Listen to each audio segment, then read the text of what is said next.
Revenue का अपना chapter 7 था, वहाँ पिछले वीडियो में सेक्शन 119 119 तक हो गए थे, है ना। डिटरमाइन ऑफ द आबादी ऑफ ए विलेज। तो विलेज है ना, वो लैंड, उसकी आबादी लैंड रिकॉर्ड ऑफिसर थे, वो बता रहे थे उसमें कि इसकी आबादी कितनी है। वैसे कोई बात नहीं, इसका टाइटल भी देख सकते हो आप, ये यहाँ तक हो गया था अपना, है ना। आज करेंगे 120 है रजिस्टर ऑफ विलेजेस, गांव का रजिस्टर क्या होगा। इन सभी सेक्शन को है ना पीछे चैप्टर से कनेक्ट करते आना है, यानी एक सेक्शन दूसरे सेक्शन से जुड़ा हुआ है, इन सब का एक बंच है। जैसे फॉर एग्जांपल के लिए 110 और 111 एक साथ है, फिर 113 और 114 एक साथ है, 115 116 117 जो मैंने पीछे बताया था वो सब एक साथ है, ठीक है। अब 118 119 और 120, तो 119 और 120 एक साथ है। अपना 120 बचा था, तो इसमें है रजिस्टर ऑफ विलेज। तो विलेज का एक रजिस्टर बना देंगे। विलेज का रजिस्टर क्यों बनाएंगे, इस एक्ट का पर्पज ही वही है, हमेशा वही ध्यान रखो कि रिवेन्यू और रेंट है ना वो फिक्स करने के लिए। तो गांव के रजिस्टर में पूरा डिटेल होगा, और उस रजिस्टर में क्या होगा देखो, इसमें लिखा है उन्होंने कि कौन सी लैंड है वो नदी के बहाव क्षेत्र में आती है, फ्लूवियल आती है, कौन सी है उस पर रिवेन्यू देना है, कौन सी पे नहीं देना, वो सब होंगे। सिंपल है, कुछ नहीं इसमें। देखो 120 सामने दिख रहा है ना स्क्रीन पे, 120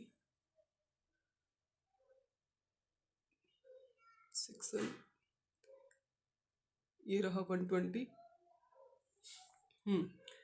तो 120 सेक्शन है कि the land record officer shall prepare in prescribed form a list of village in the area under survey and record operations और under record operation showing there in the prescribed manner. कि land record officer है वो सर्वे और उसका record operation चल रहा था, तब जो उन्होंने रजिस्टर बनाया था उसमें क्या क्या होगा। The area liable of fluvial action, ठीक है। हिंदी मीडियम बच्चे हिंदी में देख लेना, नदी बहाव से प्रभावित होने वाला, फ्लूवियल नदी का बहाव क्षेत्र। बी में देखो the area having precarious cultivation, वो जो अनसर्टेन कल्टीवेशन एरिया भी बोल सकते हो, कि कभी कभी खेती होती है कभी कभी नहीं होती। सी वाला बोल रहा है कि वे पर्सन जिनको रिवेन्यू, जिनके द्वारा पेबल है रिवेन्यू और रेंट, और जिनके द्वारा नहीं है, सी वाला, ठीक है। और डी वाला क्या बोल रहा है, डी वाले को आप शॉर्ट में कर लेना कि वे एरिया जिन पे रिवेन्यू और रेंट इनको नहीं देना। मैं रीड कर देती हूँ, the area of which the revenue or rent has either wholly or not in part been released, remitted, redeemed, assigned or compounded specify the authority thereof and the condition thereof। तो इसको short में कर लेना कि वे area जिन पे revenue or rent नहीं दिया जाना है वो भी फिक्स कर देंगे, ठीक है। तो ये कंटिन्यू क्या हो जाएंगे सारे के सारे। देखो ए में आ जाएगा वो जो नदी के बहाव क्षेत्र, बी में क्या हो जाएगा जिस पे कल्टीवेशन अनसर्टेन एरिया, सी वाले में जिस पे रिवेन्यू और रेंट देना है, डी वाले पे जिस पे रिवेन्यू और रेंट नहीं देना है, ठीक है। कंटिन्यू है सारे सेक्शन इसमें। फिर चलो इसमें नेक्स्ट सेक्शन 121। सेक्शन 121 इंपॉर्टेंट है। अब देखो इसके साथ रीड विथ करना आपको सेक्शन 114। ये क्या बोल रहा है, 114 में क्या लिखा हुआ था, 114 का बी पॉइंट क्या था, उसमें था खेतानी, खेतानी वाला एरिया। पहले में तो खेवट वाला एरिया था जिसमें मैंने बताया था आपको कि एस्टेट होल्डर, कोसेर्स आ गए, मोर्गेजेस आ गए उसमें उसके, है ना, और जो टिनेंट आ गए, अदर देन टिनेंट आ गए, ऐसे करके 4-5 लोग थे। और उसका बी पॉइंट था खेतानी लैंड, ऐसे करके हुआ था खेतानी भूमि। तो 121 में इन्होंने बोल दिया 121 में कि खेतानी लैंड क्या होती है। तो देखो ये भी सिंपल सी बात है, जिसपे खेती होती है वो। तो ये क्वेश्चन बनता है short note, particulars of to be state in खेतानी, खेतानी में क्या उसकी मुख्य विशेषता होगी, क्या होगा उसमें। तो the register of persons cultivation और अदर होल्डिंग और occupying land prescribed by clause B of section 114 shall specify as to each tenant the following particulars namely, उसमें ये बातें होगी। तो ए में अंडरलाइन कर लेना the nature and class of his tenure, है ना। बस ये पहला पॉइंट कर लेना कि खेतानी में क्या क्या होगा। ए वाला इसमें देखो ये कर लो, नेचर वाला और टेनर वाला, ये इसमें स्पेसिफाई होंगे, ठीक है। फिर इसमें आगे करते हैं, बी पॉइंट क्या होगा।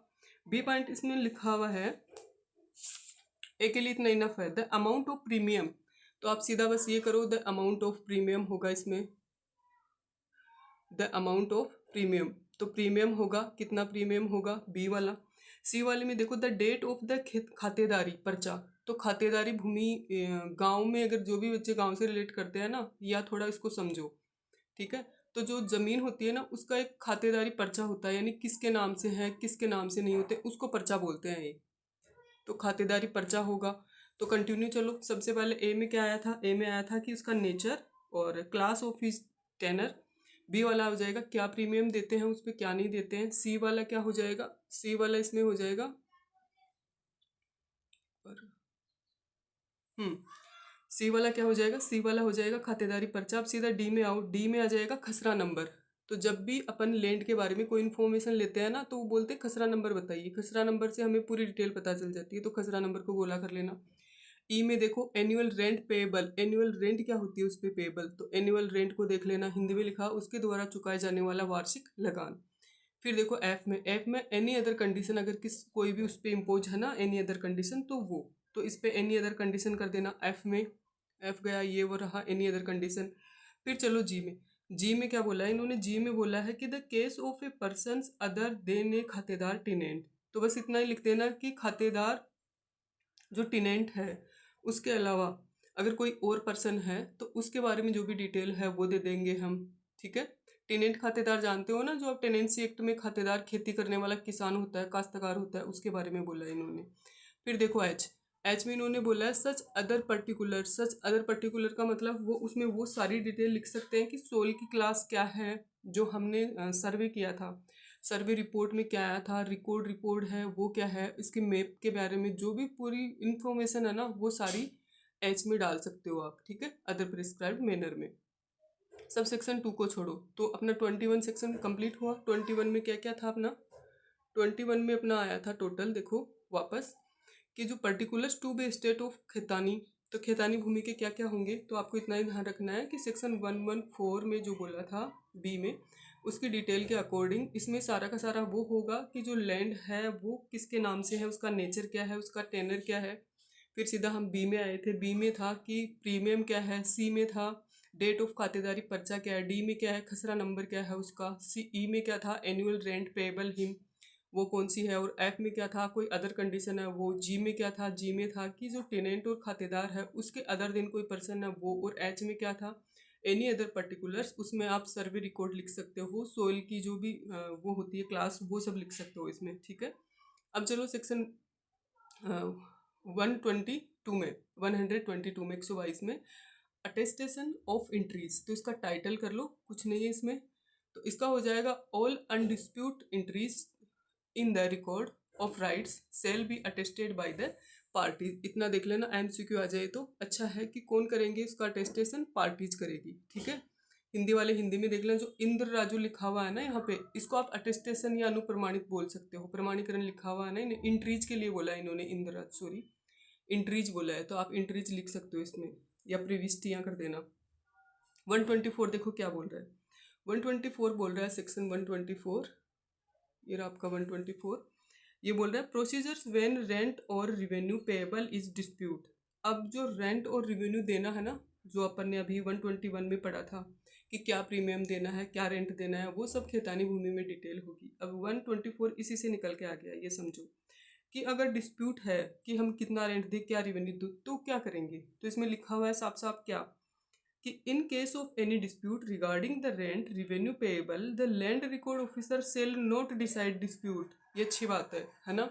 इन्होंने बोला है कि लैंड रिकॉर्ड ऑफिसर है ना, वो इस ऐसे डिस्प्यूट को ना डिसाइड नहीं करेंगे।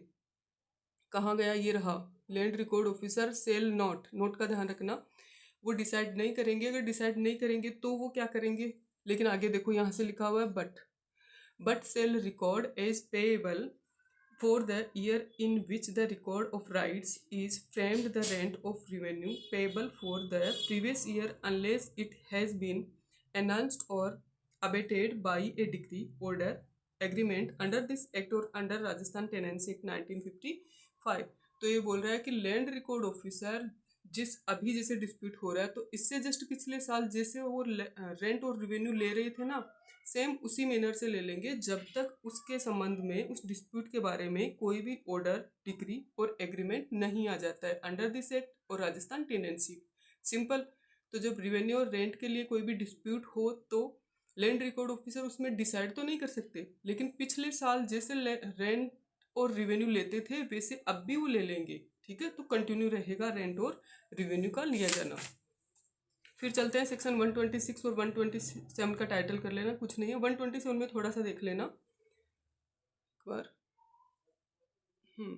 127 में थोड़ा सा देख लेना इसमें, कि इसमें देखो एक तो ये है कि जब भी कोई भी पेंडिंग है, एडिशनल लैंड रिकॉर्ड ऑफिसर इन्होंने बोला कि proceedings pending upon close of survey and record operation. ये सेक्शन ये बोल रहा है कि आपको याद है 106 और 107 में हमने सर्वे और जो रिकॉर्ड है वो तब तक कंटिन्यू रखे थे जब तक स्टेट गवर्नमेंट ने उनको क्लोज करने का हमें ऑर्डर नहीं दे दिया था, ठीक है। तो यहाँ पे ये बोला है कि ऑर्डर दे दिया क्लोज करने का 106 और 107 में, लेकिन अभी तो जो प्रोसीडिंग्स है वो तो पेंडिंग है, तो क्या करें। तो इन्होंने देखो इसमें बोला है कि दो pending before the additional land record, जहाँ से मैंने अंडरलाइन करा है वहाँ से देखना, pending before the additional land record officer shall if such officer has not, तो एडिशनल लैंड रिकॉर्ड ऑफिसर देखेंगे, लेकिन अगर वो नहीं है तो क्या करेंगे, be transfer to the collector. तो आप इतना सा देख लेना कि be transfer to the collector, क्या पता एमसीक्यू पूछ भी ले तो इससे, इसलिए ठीक है। ओके, फिर इसमें देखो नेक्स्ट देखो सेक्शन 128 अपना ई पॉइंट स्टार्ट हो गया है, maintenance of maps and records. ये इंपॉर्टेंट है, क्यों, क्योंकि अपना पिछला जो सेक्शन था 110 और 111 वहाँ पे भी मैप एंड रिकॉर्ड्स अपन बना रहे थे, प्रिपरेशन कर रहे थे उन सब की। तो ये आप इसके पास लिख लेना 128, 129 और 130, इनके साथ एग्जाम में जब आपको सेक्शन 110 और 111 के बारे में लिखना हो, क्योंकि 111 क्या था, 110 क्या था, बाउंड्री मार्क्स बना रहे थे अपन, ठीक है। और 111 क्या था, जब डिस्प्यूट था बाउंड्री मार्क्स के बारे में तो हम सर्वे मैप देख रहे थे, है ना, हम पोजीशन देख रहे थे, पोजीशन नहीं था तो हम इंक्वायरी कर रहे थे, देख रहे थे कि इंक्वायरी से जस्ट 3 महीने पहले किसके पोजीशन में था, किसको रोंगफुली डिसपोजीशन किया था, एटसेट्रा। तो देखो 128 का एक बार टाइटल देखना आप, 128 में क्या लिखा हुआ है, 128 सेक्शन ये रहा, 129 सेक्शन ये रहा, जूम करके देख लेना आप, ठीक है। हिंदी वाले बच्चे हिंदी का इधर देखो। तो 128 बाउंड्रीज डिस्प्यूट, है ना। 129 देखो obligation of holders as to boundary marks. अब ये देखो जैसे 110 में उन्होंने बाउंड्री मार्क्स लगा दिए थे, याद है ना, 15 दिन में लैंड रिकॉर्ड ऑफिसर जो थे। अब ये 128 में तो इन्होंने सीधा लिखा है कि all disputes concerning boundary shall be decided by the land record officer in manner laid down in section 121। 111 के अकॉर्डिंग ही करेंगे, तो सिंपल 111 में भी यही लिखा हुआ था, तो हो गया ना रीड विद, सेक्शन 111 के साथ सेक्शन 128 को पढ़ना है, इन्होंने लिख दिया, ठीक है। आगे चलो, आगे छोड़ो, आगे 129 में चलो, ओब्लिगेशन ऑफ, अब लगा दिए उन्होंने बाउंड्री मार्क्स, ठीक है। लैंड रिकॉर्ड ऑफिसर ने, तहसीलदार साहब ने बाउंड्री मार्क्स लगा दिए, तो क्या अपनी कुछ लाइबिलिटी बनती है, क्या अपनी ड्यूटीज कुछ बनती है क्या, 129 इसी की बात कर रहा है ना। Obligations of holders as to boundaries marks, तो अपनी क्या है, तो सिंपल सी बात है, जब भी कोई गवर्नमेंट की बाउंड्रीज, है ना, या कोई पिलर खड़े किए जाते हैं तो हमारी ड्यूटी बनती है कि हम उनको सुरक्षित रखें, अगर वो टूट गए तो उनको वापस रिपेयर करके लगाए, जो भी है वो करें। देखो इसको पढ़ते हैं एक बार, all holders of, sub section first देखेंगे अभी, all holders of villages estate और फील्ड्स, यानी जो भी विलेजेस के होल्डर्स हैं सभी, या कोई संपत्ति को धारण करने वाले हैं, खेतों को धारण करने वाले हैं, फील्ड सेल भी बाउंड, वो बाउंड होंगे, बाउंड सेल भी बाउंड होंगे वो, ठीक है। Bound to maintain and keep in repair at their own cost the permanent boundary marks lawful erect thereon and the land record officer may at any time order such holders. तो land record officer जो हमें order दे उस हिसाब से हमें maintain करके रखना है। ये क्या बोल रहा है, टू इरेक्ट प्रॉपर, ऐसे सीमा चिन्ह है ना वो हमें प्रॉपर खड़े कराने हैं। तो ए में देखो, ए में बोला है टू इरेक्ट प्रॉपर, बस इतना कर लेना कि जो सीमा चिन्ह है वो प्रॉपर हमें खड़े करने हैं, टू इरेक्ट प्रॉपर। बी में इन्होंने बोला टू रिपेयर और रीन्यू, रिपेयर करवाना है और रीन्यू करवाना है, ये कर लेना बस ऊपर वाला, टू रीन्यू और प्रॉपर, ठीक है। To renew and proper, repair और रीन्यू। फिर चलो इतना ही है इसमें। फिर सेकंड सब सेक्शन 2 क्या बोल रहा है, 2 बोल रहा है कि if such order is not complete within 30 days from the communication thereof, यानी हमें कितने दिन में लगाने हैं सीमा चिन्ह, हमें 30 days में लगाने हैं, जब हमें ऑर्डर मिले उससे हमें 30 days में लगाने हैं। रिपेयर करना है तो रिपेयर करना है, रीन्यू करना है तो रीन्यू करने की ड्यूटी दी है ना, तो वो करना है। तो चाहे इरेक्ट करो, रिन्यू करो, रिपेयर करो, आपको ऑर्डर से 30 days में करना ही है। तो 30 day क्या हो गया, 30 days एक एमसीक्यू बन गया, यहाँ पे एमसीक्यू कर लेना, ठीक है। आगे चलते हैं, सबसेक्शन 3 क्या बोल रहा है इसका। सबसेक्शन 3 ये बोल रहा है इसका, रीडिंग का है, in case of boundaries of fields where there is not dispute as to such boundaries, action under subsection 1 and 2 may be taken by tehsildar upon application made to him or otherwise. यानी जो खेतों की सीमा boundary के बारे में subsection 1 और 2 में कोई डिस्प्यूट है ही नहीं, है ना, तो तहसीलदार के सामने अगर यानी ये कहना चाह रहा है कि अगर आपको बाउंड्री मार्क्स लगाना है तो क्या डिस्प्यूट होने पे ही लगाओगे क्या? नहीं, तहसीलदार साहब को अगर डिस्प्यूट हो रहा है तो भी ऑर्डर दे सकते हैं, अगर डिस्प्यूट नहीं हो रहा है तो भी ऑर्डर दे सकते हैं कि आप सब अपने अपने बाउंड्री मार्क्स हैं वो लगाओ या इनको रिपेयर करो या रिन्यू करो। ठीक है, फिर चलो 130 129 का ही टुकड़ा है, मैंने पहले ही बोल दिया है, section 110 section 111 read with section 128 section 129 और 130। तो 130 129 का ही टुकड़ा है कि जब आपको बोला गया कि 30 डेज में आपको बाउंड्री मार्क्स लगाने हैं या इनको रिपेयर करना है, अगर हमने नहीं किया तो क्या होगा, ये बोल रहा है सेक्शन 30, ये वाला सेक्शन 30 बोल रहा है। क्या बोल रहा है कि द लैंड रिकॉर्ड ऑफिसर, तो लैंड रिकॉर्ड ऑफिसर को अंडरलाइन कर लेना, the land record officer may order any person found to have wilfully erased. उस पर्सन ने क्या किया, उसने क्या किया, विलफुली इरेज्ड कर दिया, है ना, इरेज कर दिया, और क्या किया उसने, रिमूव कर दिया, और क्या किया उसने, डैमेज कर दिया। ठीक है, किसको, बाउंड्री मार्क्स को। तो क्या होगा, और सर्वे marks to pay such sum not exceeding 50 rupees for each marks. अब देखो कितनी अच्छी बात बोली है इन्होंने कि अगर आपने उसको बाउंड्री मार्क्स को इरेज किया, रिमूव करा, डैमेज करा तो क्या होगा कि आपको इतना फाइन देना पड़ेगा, कितना, कि जो कि नॉट एक्सीडिंग 50 रुपीज, 50 रुपये से ज़्यादा नहीं होगा, लेकिन ईच मार्क्स प्रत्येक चिन्ह के लिए देना होगा। जो आपने रिमूव किया है या हटाया है ना या मिटाया है, जिसको डैमेज किया, उसके लिए ईच मार्क के लिए देना पड़ेगा आपको वो। ये अच्छी बात है, बाकी कुछ नहीं करना है, बस इतना ही देना है। तो सीधा सिंपल क्या हो गया सेक्शन 30 कि 129 में आपको जो भी बाउंड्री मार्क्स लगाने का ऑर्डर मिला था उनको रिन्यू करने का या उनको रिपेयर करने का, और हम जानबूझ के विलफुली उसको इरेज कर रहे हैं, रिमूव कर रहे हैं, डैमेज कर रहे हैं, तो हमें क्या मिलेगा, हमें पे करना पड़ेगा, जो कि 50 रुपये से ज़्यादा नहीं होगा, लेकिन ईच मार्क के लिए देना पड़ेगा, प्रत्येक चिन्ह के लिए। अगर मैंने 20 पिलर तोड़े हैं तो ईच के लिए मुझे वो मिलेगा, पे करना पड़ेगा। ठीक है, ईच के लिए। 131 देखो, 131 में इन्होंने बोला है कि maintenance of map and field book, उसका मेंटेनेंस कैसे करना है, मैप एंड फील्ड बुक का। सेक्शन 112 आप लोगों को याद हो तो पीछे वाला, उसमें क्या था, उसमें था preparation of map and field book. कोई बात नहीं, टाइटल करना, मेंटेनेंस कैसे करेंगे किसी चीज़ का, अगर हमें उसमें कुछ चेंजेज करने होते हैं तो हम उसमें कुछ चेंजेज भी करते हैं, अगर उसमें हमें कुछ करेक्शन करना होता है तो हम उसमें कुछ करेक्शन भी करते हैं। ठीक है, और बस वही है, बाकी कुछ नहीं है इसमें।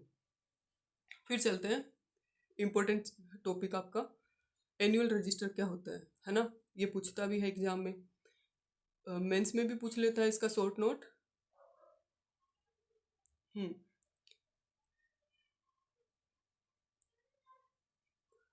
एनुअल रजिस्टर है ना, इसका शॉर्ट नोट ये मेंस में भी पूछ लेते हैं और सेमेस्टर एग्जाम में तो आना ही है। तो एनुअल रजिस्टर क्या होता है, एनुअल रजिस्टर देखो, the land record officer shall maintain the record of rights and for the purpose of, देखो शॉर्ट में मैं बताऊँ, सेक्शन 114 114 एंड सेक्शन 120 120 में हमने एक रजिस्टर बनाया था, याद है, सेक्शन 114 में भी बनाया था हमने रिकॉर्ड का, और सेक्शन 120 में भी बनाया था। तो वही रजिस्टर क्या होगा, उन रजिस्टर का या तो सेट, और अगर या उन रजिस्टर में कुछ भी अमेंड हुआ है ना, तो अमेंड किया हुआ सेट वही क्या कहलाएगा, एनुअल रजिस्टर। मतलब हर डिपार्टमेंट का, हर कंपनी का, हर ऑफिस का एक रजिस्टर होता है ना, सेम वैसे यहाँ पे भी रजिस्टर होगा। तो रिकॉर्ड करते हैं, तो पूरे रिकॉर्ड का जो भी इनके रिकॉर्ड क्या क्या बने हैं वो सारा रजिस्टर होता है, जो 114 में बताया था और 120 में बताया था। तो इन्होंने लिखा है कि या तो वो रजिस्टर है तो वो उनका सेट या सेट्स, या फिर अगर उनमें कुछ करेक्शन हो गया तो करेक्शन किया हुआ। तो वन लाइन में क्या आंसर हो गया, annual register means, it means A register section 114 and 120 में ए सेट ऑफ रजिस्टर, या फिर विद अमेंडमेंट ऑफ सेक्शन 114 और 120 में जो रजिस्टर था ना उसका सेट हो गया। देखो इसमें the land record officer shall maintain the record of rights and for the purpose shall annually और at such longer intervals as the state government may prescribe. इन्होंने बोला कि 1 साल का एनुअली है तो वो, या फिर ज़्यादा इंटरवल्स का है तो वो भी चलेगा, कोई बात नहीं। Cause to be prepared a set और एन अमेंडेड सेट। ठीक है, बस ये याद रखना आपको कि प्रीपेड ए सेट और amended set as the case may be of the register enumerated in section 114 and 120 and the register so prepared shall be called the annual register। ठीक है, इतना ही है, इसमें कुछ नहीं है। सब सेक्शन 2 क्या बोल रहा है? अब सब सेक्शन 2 याद हो तो कोई बात नहीं, वरना सीधा आप ये लिख देना एनुअल रजिस्टर में 2 बातें होगी। क्या बातें होगी? पहली बात क्या होगी? सब सेक्शन 2 देखते हैं अपन, ये वाला क्या बातें होगी एनुअल रजिस्टर में। The land record officer shall cause to be recorded in the annual register in the prescribed manner all changes. तो ए लिखना है आपको कि जो भी चेंज हुए हैं वो सारे चेंज एनुअल रजिस्टर में दिए हुए होंगे। जो भी चेंज किए हैं ना इन्होंने, वो सारे चेंजेस एनुअल रजिस्टर में होंगे। और बी पॉइंट में क्या लिखना है कि एनी ट्रांजेक्शन, वो सारे ट्रांजेक्शन होंगे एनुअल रजिस्टर में जिससे क्या हो रहा है, एनी ट्रांजेक्शन देट में इफेक्ट एनी द राइट और इंटरेस्ट ऑफ रिकॉर्डेड, जिससे कोई भी राइट और इंटरेस्ट है ना वो इफेक्ट कर रहे हैं ना, वो भी सारा होगा। तो सारे चेंजेस होंगे, वो सारे ट्रांजेक्शन होंगे जिनसे इफेक्ट हो रहा है राइट्स ऑफ इंटरेस्ट पे। ठीक है, सिंपल।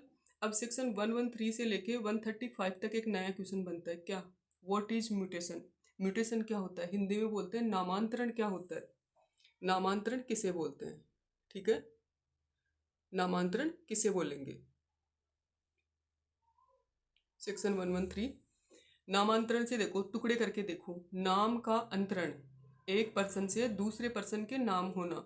जैसे फॉर एग्जांपल के लिए गांव के बच्चे तो सुनते होंगे ना नॉर्मली कि जमीन का नामांतरण हो गया। जैसे अपने परदादा जी के नाम थी, अपने दादाजी के नाम थी, तो दादाजी ने क्या किया, अपने बेटों के नाम करवा दिया। तो क्या हो गया, दादाजी से उनके बेटों में जमीन का आना ही नामांतरण कहलाता है।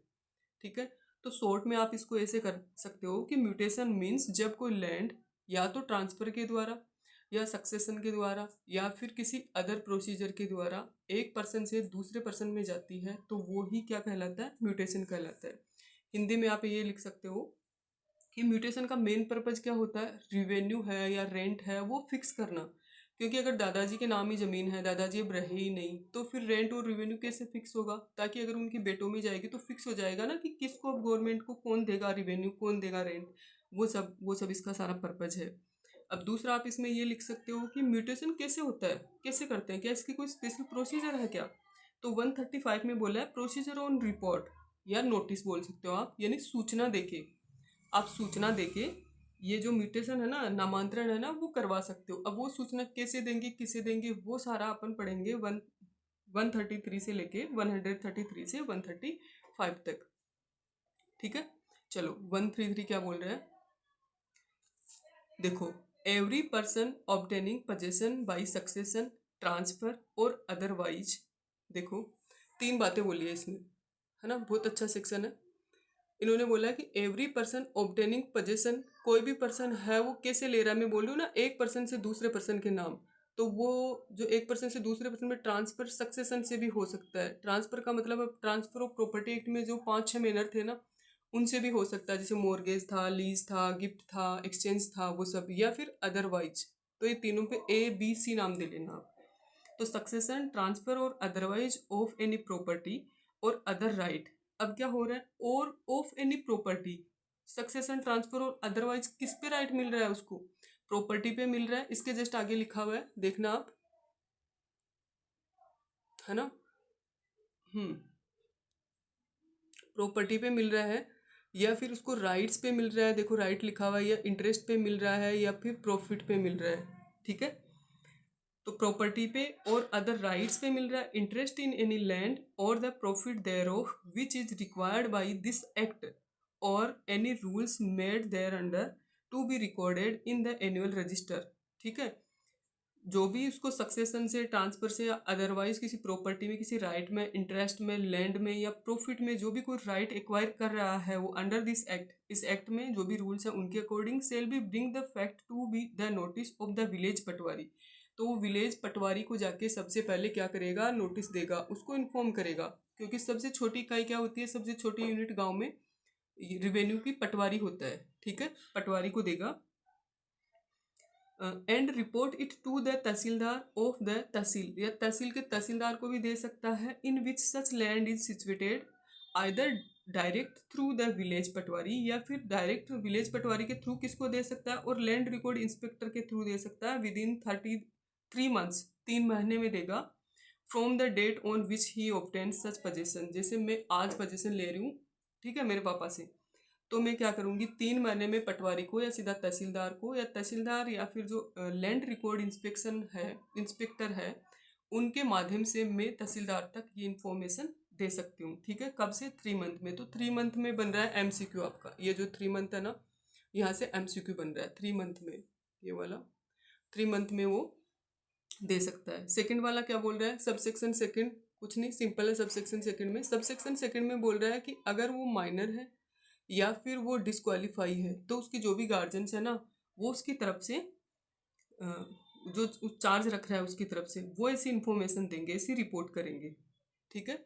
सेक्शन अब इसी से जुड़ा हुआ है 134। 130 बोल रहा है fine for neglect to report, अगर रिपोर्ट में नहीं दूँ तो क्या होगा, कुछ नहीं होगा, 10 रुपये का फाइन इम्पोज किया हुआ, जैसा कि पहले का एक्ट बना हुआ है ना, उसी के अकॉर्डिंग। तो 10 रुपीज़ का फाइन इन्होंने इम्पोज किया है।